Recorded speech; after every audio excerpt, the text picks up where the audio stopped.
अस्सलाम वालेकुम फ्रेंड्स। उम्मीद करता हूँ कि आप सब लोग खैरियत से होंगे। तो आज हम करने जा रहे हैं नेक्स्ट प्रॉपर्टी, इलेक्ट्रॉन अफिनिटी। इससे पहले हमने दो तीन प्रॉपर्टीज़ की है। एटॉमिक साइज़ किया है, एटॉमिक साइज़ के बाद हमने शील्डिंग इफेक्ट किया है, शील्डिंग इफेक्ट के बाद हमने आयनाइजेशन एनर्जी, और अब जो है ना हम इलेक्ट्रॉन अफिनिटी करने जा रहे हैं। ठीक है, हमने बेसिकली आयनाइजेशन एनर्जी देखी। आयनाइजेशन एनर्जी के अंदर इलेक्ट्रॉन को हम वैलेंस शेल से निकाल रहे थे। ठीक है, इलेक्ट्रॉन को वैलेंस शेल से निकाल रहे थे तो हमारे पास आयन बन रहा था, दो आयन बन रहे थे, केटाइन भी बन रहा था और एनाइन भी बन रहा था। लेकिन इलेक्ट्रॉन अफिनिटी के अंदर हम क्या करेंगे कि वैलेंस शेल के अंदर एक इलेक्ट्रॉन ऐड करेंगे। ठीक हो गया। जब वैलेंस शेल के अंदर एक इलेक्ट्रॉन ऐड करेंगे, न्यूट्रल आपको पता है कि एटम जो है ना बेसिकली एक एलिमेंट का वो न्यूट्रल है। ठीक है ना, जब न्यूट्रल है तो बाहर से उसके वैलेंस शेल में जब एक इलेक्ट्रॉन ऐड करेंगे तो ऑब्वियसली इलेक्ट्रॉन बढ़ जाएंगे और प्रोटॉन क्या हो जाएंगे, कम हो जाएंगे। यानी कि एक इलेक्ट्रॉन बढ़ जाएगा वहां पे तो ऊपर चार्ज क्या आ जाएगा, -1 आ जाएगा, या नेगेटिव चार्ज आ जाएगा, एक नेगेटिव। ठीक हो गया। इस तरह हमारे पास जो है ना ये क्या है, इसको हम बोलते हैं इलेक्ट्रॉन अफिनिटी। जब बाहर से एक इलेक्ट्रॉन वैलेंस शेल के अंदर ऐड करेंगे तो यहाँ पे एनर्जी रिलीज होगी। ठीक है, एनर्जी निकलेगी। आयनाइजेशन एनर्जी के अंदर क्या था कि हमें बाहर से थोड़ी सी एनर्जी दे के वैलेंस शेल वाला जो इलेक्ट्रॉन था उसको हम निकालते थे। ठीक है ना, अगर वहां पे एक इलेक्ट्रॉन था तो एक निकाला, अगर वैलेंस शेल में दो थे तो उसकी दो आयनाइजेशन एनर्जीज थी, अगर तीन इलेक्ट्रॉन थे तो तीन आयनाइजेशन एनर्जीज थी उसकी। लेकिन इलेक्ट्रॉन अफिनिटी के अंदर चूंकि हम एक इलेक्ट्रॉन ऐड कर रहे हैं, इसी तरह दूसरा इलेक्ट्रॉन भी ऐड कर सकते हैं अगर वहां पे कैपेसिटी है तो। अदरवाइज जो है ना जस्ट एक ही इलेक्ट्रॉन वहां पे अकोमोडेट होना है। जब एक इलेक्ट्रॉन ऐड करेंगे यहाँ पे तो एनर्जी यहाँ पे रिलीज होगी। आयनाइजेशन एनर्जी में हम एनर्जी दे रहे थे, ठीक है ना, लेकिन यहाँ पे एनर्जी रिलीज होगी इलेक्ट्रॉन अफिनिटी के अंदर जैसे ही वैलेंस बाहर से एक इलेक्ट्रॉन वैलेंस शेल में आएगा। तो डेफिनेशन देखते हैं सबसे पहले इलेक्ट्रॉन अफिनिटी। डेफिनेशन है the amount of energy released when an electron is added in the outermost shell या फिर valence shell of an isolated gaseous atom is called electron affinity. यहाँ पे एक चीज़ है, आइसोलेटेड गैसियस एटम क्यों बोला गया है। बेसिकली आपको पता है कि जितने भी एटम है ना, अगर उनको जस्ट हम आइसोलेट कर दें, अकेला कर दें, एक एटम ले लें, फर्ज करें कार्बन है, फ्लोरीन है, कोई भी सॉलिड है या लिक्विड है या गैस है, उसका आप यानी कि प्योर एलिमेंटल फॉर्म में है तो उसका अगर आप एक एटम को आइसोलेट कर लेंगे तो वो ऑब्वियसली गैसियस स्टेट में होगा, गैस फॉर्म में होगा। ऐसे तो नहीं होगा कि आपको एटम सॉलिड फॉर्म में सामने नजर आ रहा होगा, चाहे कार्बन का हो चाहे किसी का भी हो, ये नहीं होगा। कोई भी एटम, किसी भी एटम का एटम, किसी भी एलिमेंट का एटम, चाहे जितना मर्जी वो वजनी क्यों ना हो, चाहे वो बेशक सॉलिड स्टेट में हो, लेकिन वो नज़र जो है ना बिल्कुल जब अकेला एटम होगा, आइसोलेट होगा तो उसे वो गैसियस फॉर्म में नजर आएगा। ठीक है, इस वजह से इन्होंने बोला यहाँ पे outermost shell of an isolated gaseous atom is called electron affinity. Example दी गई है यहाँ पे, ये फ्लोरीन है। फ्लोरीन का आप देख रहे हैं न्यूट्रल जो है ना क्या है कि एटम है। फ्लोरीन का न्यूट्रल एटम है, इसके वैलेंस शेल में हमने एक इलेक्ट्रॉन ऐड किया, +1 इलेक्ट्रॉन। जब एक इलेक्ट्रॉन ऐड किया तो हमारे पास फ्लोरीन के ऊपर चार्ज क्या आ गया, -1 या जस्ट वन माइनस आ गया चार्ज। ठीक हो गया। तो यहाँ पे एनर्जी कितनी रिलीज हुई, del H is equal to -328 kilojoule per mole. यानी कि यहाँ पे -328 kilojoule per mole energy release हुई है। इसका मतलब ये है कि अगर आप एक मोल फ्लोरीन लेते हैं, ठीक है, एक मोल फ्लोरीन के एटम लेते हैं और क्या करते हैं वो यानी कि उनके वैलेंस शेल में एक इलेक्ट्रॉन ऐड करते हैं, एक मोल ऑफ फ्लोरीन एटम जो है उसके उनके वैलेंस शेल में अगर आप एक एक इलेक्ट्रॉन ऐड करते हैं सारे एटम्स के वैलेंस शेल में, तो हमारे पास एक मोल फ्लोराइड आयन बनेंगे। ठीक हो गया, एक मोल फ्लोराइड आयन बनेंगे और हमारे पास जो एनर्जी रिलीज होगी वो कितनी होगी, -328 किलो जूल पर मोल। माइनस क्या शो कर रहा है, माइनस ये शो कर रहा है कि एनर्जी रिलीज हुई है यहाँ पे। ठीक है, आयनाइजेशन एनर्जी के अंदर पॉजिटिव चार्ज है। पॉजिटिव का मतलब है कि हमने बाहर से एनर्जी दी है, यहाँ पे एनर्जी ऐड हुई है। लेकिन यहाँ पे माइनस का मतलब ये है कि यहाँ से एनर्जी निकली है, ठीक है ना, रिलीज हुई है, इमिट हुई है। यही इसको एग्जांपल एक्सप्लेन किया गया जो अभी मैंने बताया है। The word affinity means tendency to accept electron and to form anions. यहाँ पे एक चीज़ का ये ख्याल रखिएगा कि आयनाइजेशन एनर्जी जब हमने पढ़ी थी तो जब हमने इलेक्ट्रॉन वैलेंस शेल से निकाला था तो हमारे पास एनाइन भी बना था और कैटाइन भी बना था। लेकिन यहाँ पे जस्ट एनाइन बनेगा, ठीक, क्योंकि आप बाहर से एक इलेक्ट्रॉन ऐड करेंगे तो आपके पास जस्ट क्या बनेगा, एनाइन बनेगा। यहाँ पे कैटाइन कभी भी नहीं बनेगा। द वर्ड अफिनिटी, अफिनिटी का मतलब है इलेक्ट्रॉन, तो इलेक्ट्रॉन हो गया नाम है। अफिनिटी, अफिनिटी का मतलब होता है tendency to gain electron, to accept electron, ठीक है, and to form anions. In this way neutral 1 mole of fluorine atom, ये neutral 1 mole of fluorine atom accept electrons to form 1 mole of fluoride ion, ये fluoride ion है, 1 mole of fluoride ion by releasing 328 kilojoule per mole energy. ये basically fluorine है, इसको हम fluorine बोलेंगे, fluorine का atom बोलेंगे, ठीक है, और इसको हम क्या बोलेंगे, फ्लोराइड, फ्लोराइड आयन बोलेंगे इसको। आगे चलते हैं, हमारे पास electron affinity trend in period. अब हम इलेक्ट्रॉन अफिनिटी का जो ट्रेंड है वो पीरियड के अंदर देखेंगे और ग्रुप के अंदर देखेंगे। सबसे पहले पीरियड में देखते हैं, electron affinity increases when move from left to right in period. जब आप लोग लेफ्ट से राइट में यानी कि पीरियड के अंदर मूव करते हैं तो इलेक्ट्रॉन अफिनिटी बढ़ती है। क्यों बढ़ती है? The reason is that the atomic size decreases in period. Reason ये है कि एटॉमिक साइज जैसे जैसे आप जाते हैं पीरियड में मूव करते हैं तो एटॉमिक साइज डिक्रीज होता जाता है, एटम का साइज जो है ना वो छोटा होता जाता है, ठीक है। तो उसकी वजह से क्या होगा, due to which the attraction of nucleus for the incoming electron increases. जब साइज छोटा होगा तो इसका मतलब है कि जो न्यूक्लियस का चार्ज है, जो सेंटर में न्यूक्लियस है वहाँ पे प्रोटॉन ज़्यादा होंगे, न्यूक्लियस का चार्ज ज़्यादा बढ़ेगा, और जब चार्ज बढ़ेगा तो उसका मतलब ये होगा कि वो बाहर से इलेक्ट्रॉन को और ज़्यादा खींचेगा, ठीक है।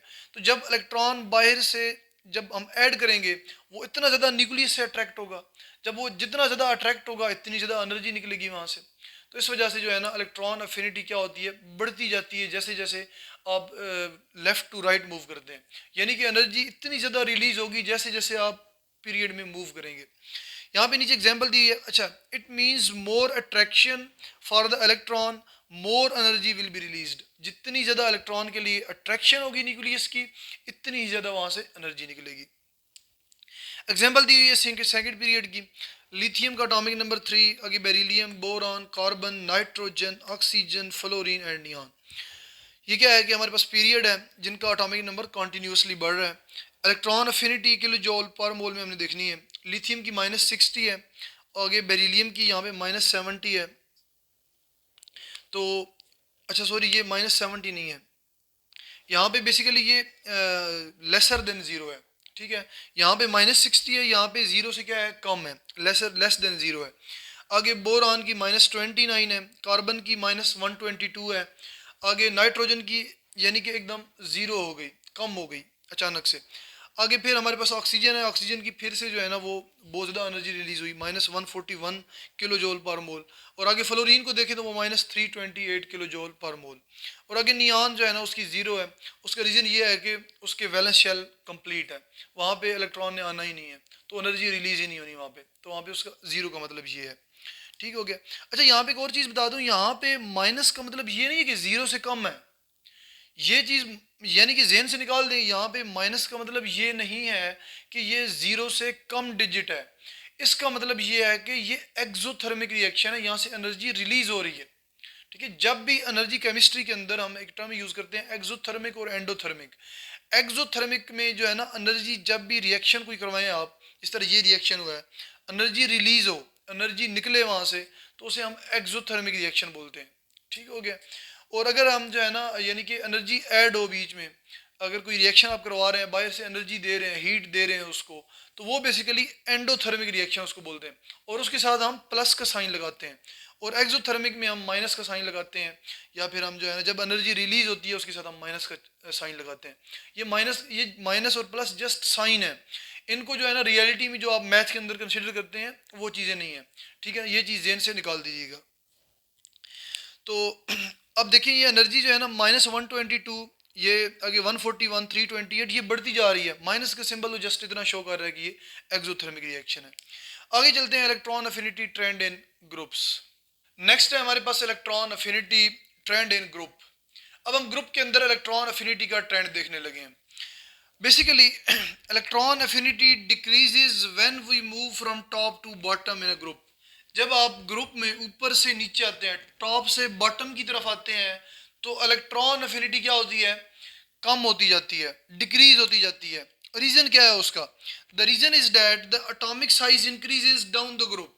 जैसे जैसे आप लोग नीचे आते हैं ग्रुप में, तो एटम का साइज क्या है? बढ़ता जाता है, शेल बढ़ते जाते हैं और एटम का साइज बढ़ता जाता है, इंक्रीज होता जाता है। Due to which shielding effect increase. जो शील्डिंग इफेक्ट है, यानी कि जो इनर शेल की वजह से इलेक्ट्रॉन की बाहर वाले इलेक्ट्रॉन से रिपल्जन है वो बढ़ती जाती है। ऑब्वियसली जब शेल बढ़ते जाएंगे तो इनर शेल वाले जो इलेक्ट्रॉन है, जो बाहर वैलेंस शेल वाले इलेक्ट्रॉन उनको क्या करेंगे? रिपेल करेंगे, अपने से दूर करेंगे। ठीक है ना? तो इसको हम शील्डिंग इफेक्ट जिसको हम बोलते हैं, जो कि ऑलरेडी हम पढ़ चुके हैं। तो शील्डिंग इफेक्ट क्या होता जाता है? बढ़ता जाता है जैसे जैसे आप डाउन द ग्रुप आते हैं। जब शील्डिंग इफेक्ट इंक्रीज होगा तो उसका रिजल्ट क्या निकलेगा? That results in poor attraction for the incoming electron. तो जो न्यूक्लियस है एटम का, ठीक है, वो जो बाहर वैलेंस शेल वाले इलेक्ट्रॉन है उसकी अट्रैक्शन जो है ना न्यूक्लियस की बाहर वाले इलेक्ट्रॉन से कम हो जाएगी अट्रैक्शन। जब अट्रैक्शन कम हो जाएगी, क्यों कम होगी? बीच में शील्डिंग इफेक्ट है, इनर शेल वाले जो इलेक्ट्रॉन है वो रिपेल कर रहे हैं। ठीक है, इस वजह से न्यूक्लियस की जो अट्रैक्शन है बाहर वाले इलेक्ट्रॉन से वो कम हो जाएगी, और इस तरह जो है ना जो बाहर वाले इलेक्ट्रॉन है वहाँ पे आप इजीली इलेक्ट्रॉन जो है ना वो ऐड क्या कर सकते हैं? नहीं कर सकते आप।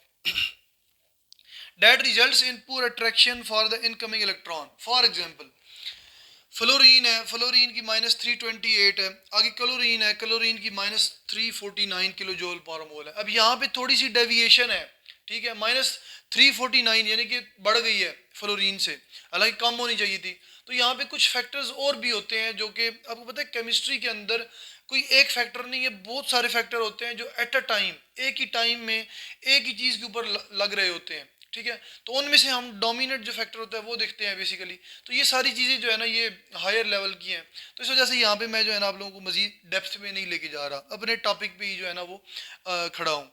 तो आगे बरोमीन है हमारे पास, यहाँ पे देखें तो -325 बिल्कुल डाउन हो गई, और आयोडीन देखें तो वो और ज़्यादा डाउन हो गई, -295 हो गई, यानी कि कम एनर्जी निकली वहाँ से, क्योंकि आयोडीन के वैलेंस शेल में इलेक्ट्रॉन ऐड करना मुश्किल है as compare to fluorine. Fluorine के वैलेंस शेल में आप इजीली इलेक्ट्रॉन ऐड कर सकते हैं, जबकि आयोडीन के वैलेंस शेल में इलेक्ट्रॉन इजीली ऐड नहीं कर सकते।